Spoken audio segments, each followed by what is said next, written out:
Hello, my friends. It is good to see all of you. I hope you are well and staying healthy. My apologies for the temporary break in the 4Ps posts. It took some time, honestly, to get adjusted to new ways of working and living and teaching and quarantining and zooming and other verbs. And frankly, I had gotten into a routine of shooting these in my car before hopping on the train, each week. So haven't done that in 28 days.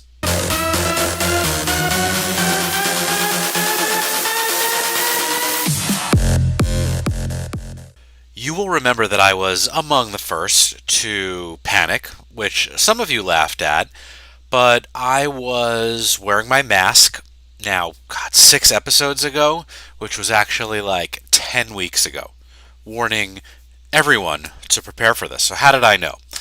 One of the benefits of living with a physician is secondary access to her network. Doctors from across the world were sounding the alarm about the spread of this virus and its virulence, and that went back like 3 months. They were connecting with each other in their Facebook groups and through video streaming. They were the first to see the actual first-hand effects of how this virus was ravaging different areas of the global population. And I'm now terribly afraid for the entire profession. The risks, the threats, and the impact that their exposure to this in terms of treating all of us and what it will have on global health and personal health. The outpouring of gratitude for healthcare professionals has been frankly inspiring, and I am proud of my wife and her colleagues for many reasons. The first, doctors are not just doctors right now. They are scientists trying to figure this shit out. They're educators trying to explain it to the rest of us. They're a police state trying to scare us all into staying indoors. They're public safety advocates, and they're now in politics because Lord knows our actual federal leadership and our government have blown it. First, using Trump's patented 4D approach of deny, deflect, distract, and divide. And then, when this ultimately became undeniable, then moving into self defense of themselves, and then defense of the country second. Every single day that my wife leaves the house to do her job, I am afraid, honestly, for what she and others might be exposed to. But I'm also buoyed by her courage, her resolve, and her determination. And while she was the first person that I can think of who was truly shouting from the rooftops to take this thing seriously, like 3 months ago, I cannot get mad at her for constantly shooting down my proposal to co host with me a daily live video chat on Instagram or Facebook, answering questions from friends and educating all of the rest of you guys, and just kind of having fun and shooting the shit. She doesn't want to do it. That's fine. Because she also looks damn sexy in those scrubs that she's been wearing to work again for the first time since she finished residency over 10 years ago. Thank you for buying all that toilet paper, my love, and stocking up on all of that stuff 2, 3 months before anybody else did, and certainly before shit hit the fan and before it hit our toilet bowls. I love you.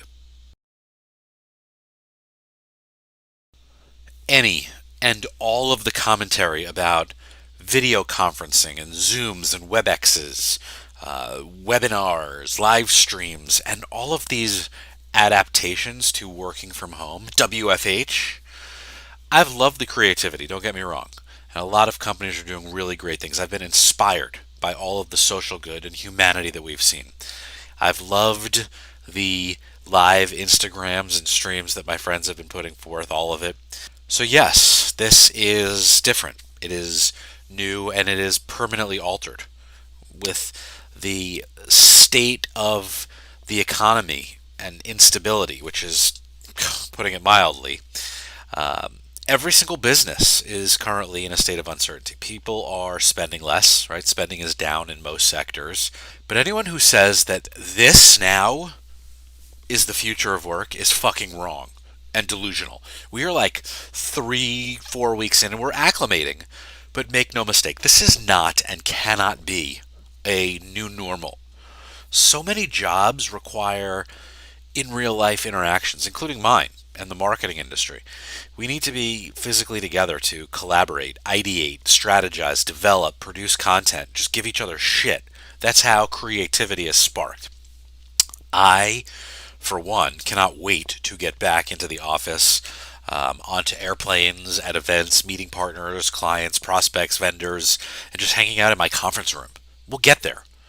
And while it may be a while before we do, I pledge to complain less, unless, of course, it's about having to return ultimately to my daily commute and the Long Island Railroad, which will certainly not be better or changed in any way.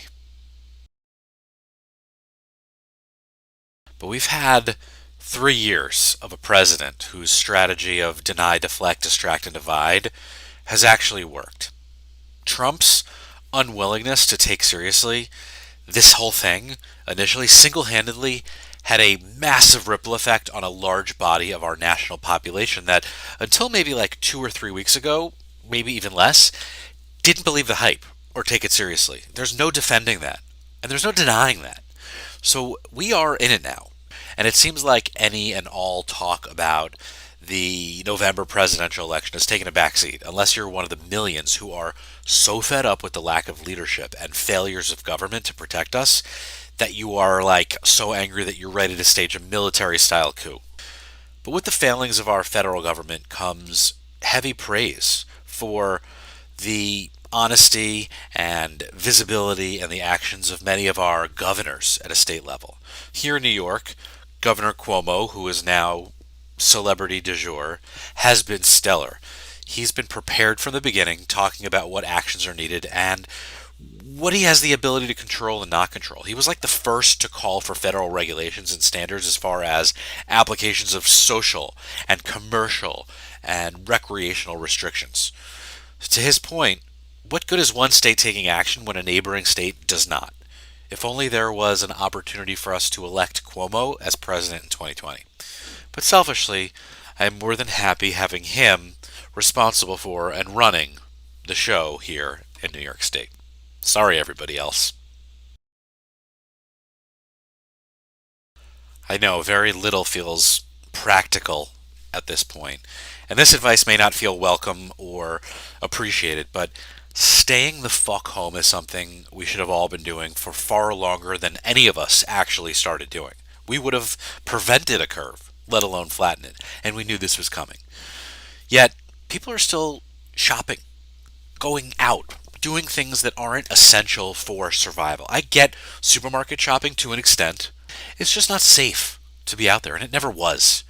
Spacing out grocery needs to once a week and then allowing time for others to get what they need will keep the supply chain going to keep up with the demand. But if you can avoid going out altogether, please do it. I have worked from home, and I know battling distraction and staying disciplined can be hard. Staying focused is nearly impossible when you got kids and dogs and a lot of shit going on TV. But I take comfort in knowing that we're in this together. But in the meantime, we've now got Quibi, Disney Plus, Amazon Prime, Hulu, Vudu, and more. And there's really so much to distract us. And I can give you some deeper cut Netflix shows if you're interested and you haven't gotten to these yet, but Money Heist, Fauda, Mindhunter, The Rain, 6 seasons of Peaky Blinders, which I didn't think I would like but did, and now can speak with an Irish accent better than anybody. On My Block was good and funny. Bloodline, The Witcher, and another great one, The Sinner. You want more? Just ping me. In the meantime, do not go the fuck outside.